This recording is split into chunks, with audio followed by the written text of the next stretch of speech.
She knew what her sisters would say. They would say how it was just like her to be brought down by a litter of puppies. To be fair, she wouldn't have fallen for it if it weren't coming from Jonathan Devlin, the second son of the Earl of Westrick. Devlin was a watery chap who whimpered about flat champagne and wrinkled cravats. He hadn't committed any sin greater than wearing the wrong colour waistcoat to a fox hunt. So why shouldn't she have believed him when he said the Marquis of Lumberton's prized ridgeback had just birthed an extraordinary litter of puppies? It seemed like such an innocuous thing, and something Devlin would have been interested in, as it involved absolutely no effort on his part to enjoy it. So she'd followed him. The musicale was not overly stimulating. The Marquis of Lumberton had 3 daughters, all of whom possessed less talent than a tarnished teapot, and the evening drew on insufferably. It was probably this which had her accepting Devlin's story so quickly, for in it she saw her way out. The setting where the Marquis's daughters performed was an assembly of drawing-rooms with their doors opened to permit the gathering of all the guests, for it was quite a turnout. While the Marquis's daughters lacked talent, they did not lack in dowry, and all 3 were on the market that season. Johanna, Louisa's younger sister, had jumped at the chance to attend, for it fulfilled Viv's, their eldest sister's, quest to find them both husbands, while also ensuring no such thing would occur that evening, as all attention was on the Lumberton sisters. Johanna, ever reluctant to find a match, enjoyed the idea of being passed over very much. Louisa did not. While she was happy to do anything Jo wished, she was not so happy to endure the endless rendition of songs Louisa could not even decipher, as the Lumberton sisters continuously mutilated the lyrics.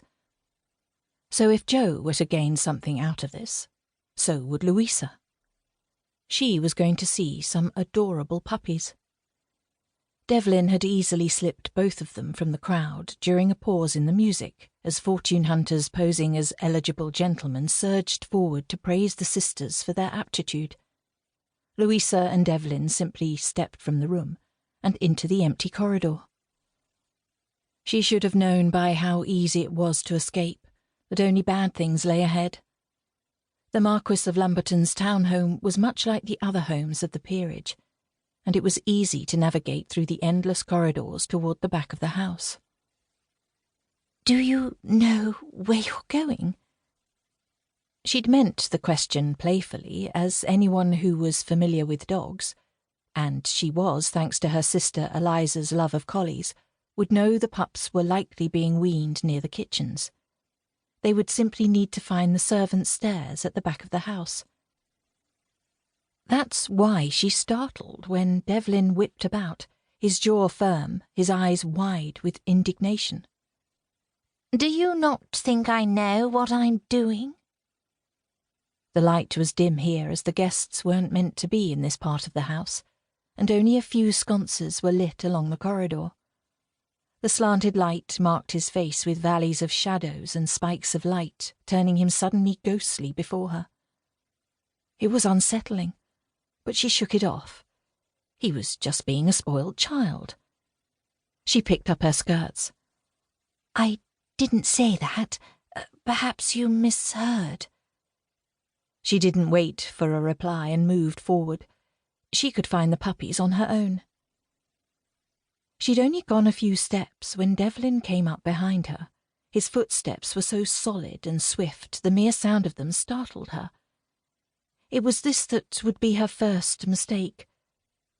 She pivoted to see just what his rush was about, and in doing so she was slightly off balance. She was certain this was why he was able to grab her arm so quickly and sweep her into a room off the main corridor.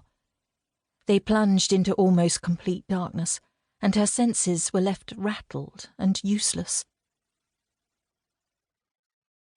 To keep listening to this audiobook, I've left you a link in the description so you can do it, at no cost thanks to Audible's 30-day free trial.